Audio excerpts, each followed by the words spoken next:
Hey y'all, it's day 9. Welcome to my channel, One New Word on YouTube. XO.neo no name on TikTok. So I'm out here in a storm. I'm in Atlanta. It's real rainy. I haven't heard any thunder or lightning. Let's continue to keep that, hopefully. I don't want to have my glasses on. Okay, anyway. So today, I don't really want to pull from another book or another, piece or anything like that. Today really is relating to the other day when I was talking about storms. And I was talking about being an eagle in a storm and being a butterfly in the storm. Right now, there's a huge storm or hurricane that is coming across Florida, Georgia, and the southern states and things like that. And I was speaking with my manager today, and he was telling me in Arizona it's like 110 degrees. Like, they're not getting any rain. It's just 110 degrees. They're experiencing the highest heights that they had before, and those are polar opposite things, right? So what I really want to speak to is that you're going through your own storm right now that nobody else can relate to. Nobody else knows. It's like, yeah, there can be similarities. Yeah, it's like there are certain parts that are relatable, but your story has a storm that no one else can understand because of all of the different components, right? So there's obviously a storm happening in this physical realm, but there's a storm happening in the spiritual realm as well. There's a fight happening in the spiritual realm right now. We're literally on a battlefield, and most people don't even know it.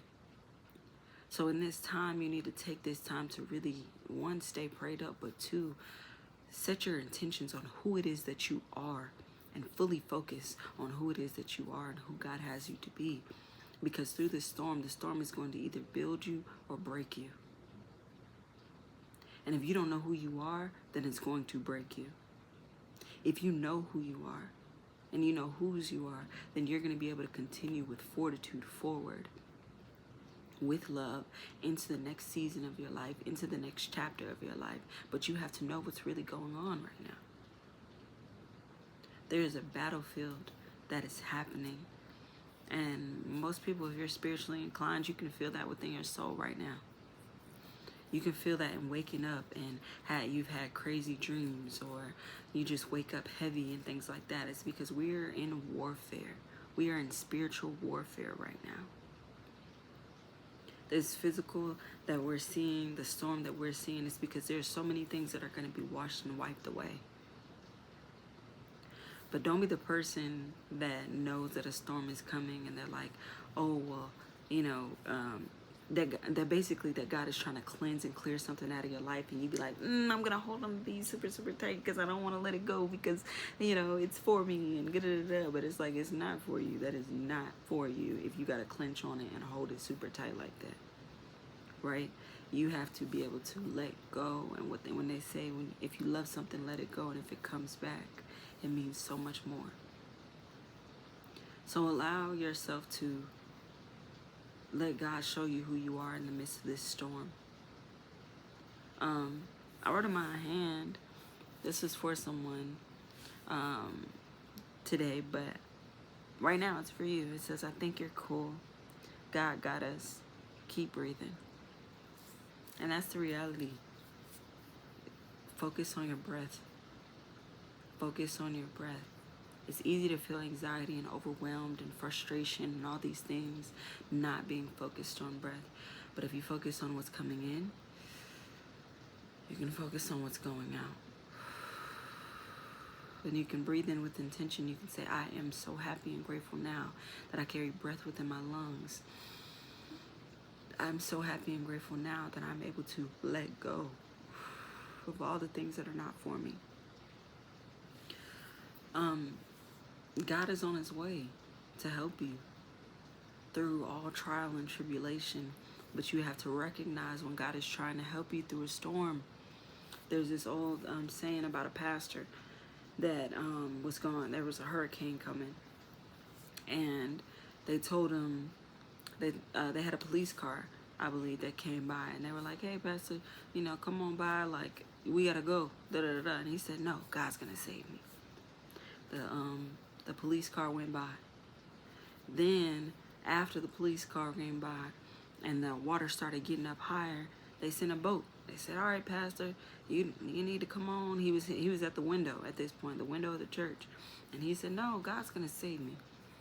At this point, water's already gotten to the top of buildings, and he's on the roof. The helicopter comes and says, "Pastor, you need to come on. The storm's getting bad." Obviously, the pastor dies because he said, "God's got me. I'm going to be okay. God's going to come and save me." He died. When he went up to heaven, he said, "Well, God, why didn't you save me? You told me you were going to come and save me." He said, "Well, I sent you 3 things. I sent you a car, I sent you a boat, and I sent you a helicopter. And you said no to everything." You need to notice when God is trying to move in your life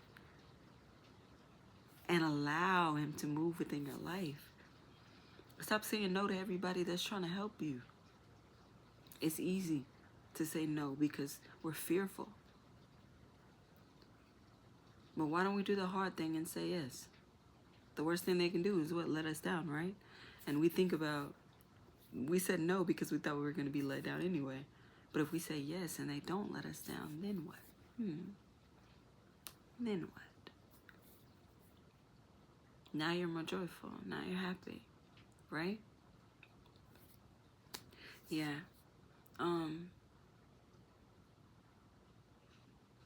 There's somebody who's going through a really, really difficult storm and watching this, or is going to watch this, and their heart is so sad. Their heart is so sad. But if that's you, place your hand on your chest